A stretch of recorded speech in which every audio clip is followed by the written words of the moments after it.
Trump of being a tyrant who will never relinquish power if he gets elected?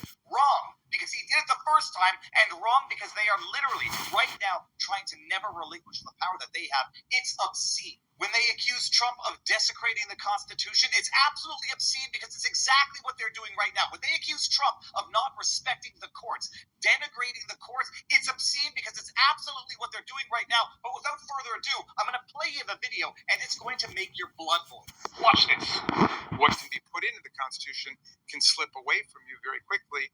And the greatest example going on right now before our very eyes is Section 3 of the 14th Amendment, which they're just disappearing with a magic wand. Section 3, Article 14, whichever the provision that he's referring to, is the exclusion for insurrection clause, the one that they invoked to try to remove him from the ballot in Colorado, Maine, I forget what other states, what they refer to as the self-executing, except the courts came out and said, no, it's not self-executing, and not only was it just the courts, it was the Supreme Court, but listen to what Jamie has to say after this. As if it doesn't exist, even though it could not be clearer what it's stating. And so, they want to kick it to Congress. So it's going to be up to us on January 6th, 2025 to tell the rampaging Trump mobs that he's disqualified.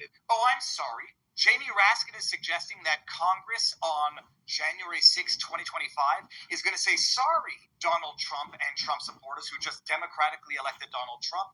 He's been disqualified. This is a man saying after a democratic election, if Trump were to win, that Congress is going to self-execute the exclusion for insurrection themselves. It gets even worse because listen to what he has to say about the Supreme Court and their workload. And then we need bodyguards for everybody in civil war conditions, all because the 9 justices, not all of them, but these justices who have not many cases to look at every year, not that much work to do, a huge staff, great protection, simply do not want to do their job and interpret what the great 14th Amendment means. And I'm glad that Sherlin's creating her new 14th Amendment, Section 3, the exclusion for insurrection. Jamie Raskin has the balls, and I'm sorry to be crass, he has the balls and the audacity to judge the Supreme Court as not having a very big workload. This is a congressman judging the Supreme Court. They don't hear that many cases. They don't have that much of a workload, so there's no reason why they didn't do their job. This is the most judgmental, disrespectful conduct to the Supreme Court justices imaginable. And when Trump goes out and criticizes a judge, it's insurrection through judicial insult. But when Jamie Raskin does it, when Jamie Raskin says it's going to be civil war conditions because we are not going to respect the outcome of the election, well, that's just fine because it's different, capital D, different Democrats. And remember, they said Donald Trump will never relinquish power if he ever gets reelected. He relinquished power the first time. They call him a Hitler-esque tyrant. He was banned from social media. They are accusing Trump of potentially doing, if he ever ascends to power, what they are predicting they are going to do right now. Donald Trump, if he ever gets back in power, he's going to persecute his political adversaries. He's going to put them in jail. That's literally what they are trying to do to him right now. If Donald Trump ever gets back into power, he will never relinquish that power. He's a tyrant who will stay in office forever, says the guy who just said we might have to impose civil war conditions because we're going to tell the crowd of Americans who just democratically elected their new leader, sorry, he's disqualified, even though the Supreme Court said no, it's not a self-executing disqualification under the 14th Amendment, third paragraph. This is objectively dangerous. This is objectively insurrectionist, if we actually want to use that term in any meaningful sense. This is provocation because Jamie Raskin is trying to get a rise out of the mob in advance so they can implement civil war conditions before he even has to exclude the democratically elected president on January 6, 2025.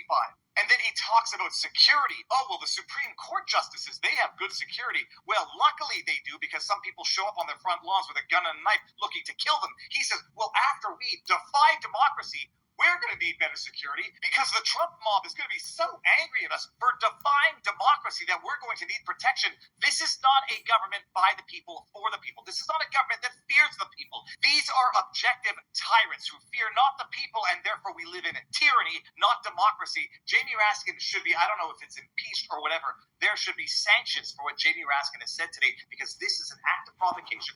This is the most undemocratic, tyrannical thing you could imagine anybody ever saying. And while they sit there and accuse Trump of potentially going to be the tyrant that they are being in real time, they look at the failed assassination attempt on Trump. They try to write it off. They don't want the media reporting on it. It's actually so upsetting to them that they have to pretend it was fake to begin with. The video, which I think is the most inspirational video in American history of a president who just got hit in the ear, nicked in the ear by a bullet, gets up, Secret Service trying to whisk him off stage, and he says, "No, leave me here. I need to say something." Puts his fist up in the air with blood dripping on his face, saying, "Fight, fight, fight." And then some people actually accuse Trump of instigating violence by saying, "Fight, fight, fight," after he was just the victim of a failed assassination attempt. I've got to tell you, it's such an inspirational, patriotic video that the left actually has to convince themselves that it was fake, that it never happened, and they have to try to suppress the story, suppress the video. But I'm going to end with that bit of inspiration. Trump raising his fist in the air after a failed assassination attempt, saying, "Fight, fight,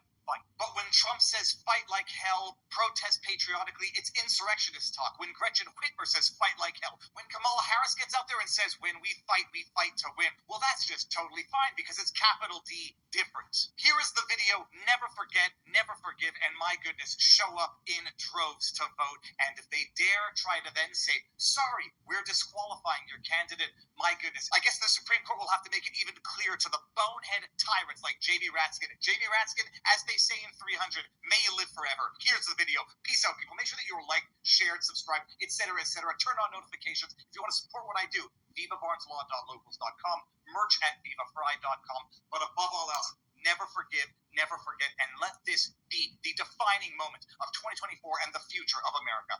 Peace out. Said, take a look at what happened.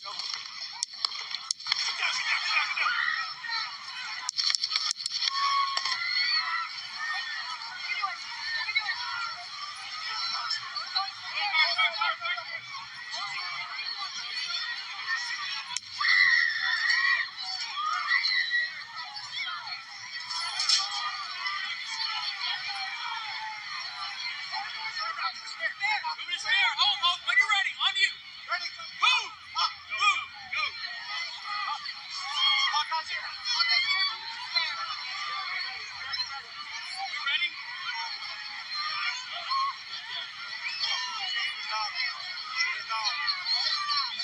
Good. Shooters down. Okay, good to move. Let's move. Let's move.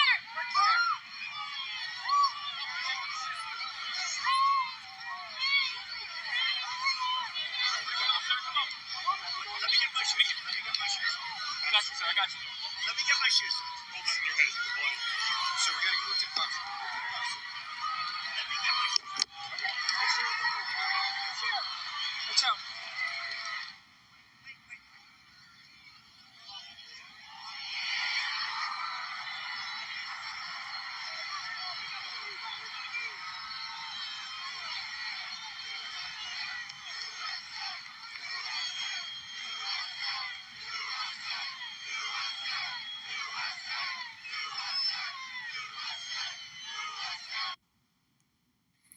Hi, I'm Nicole Hockley from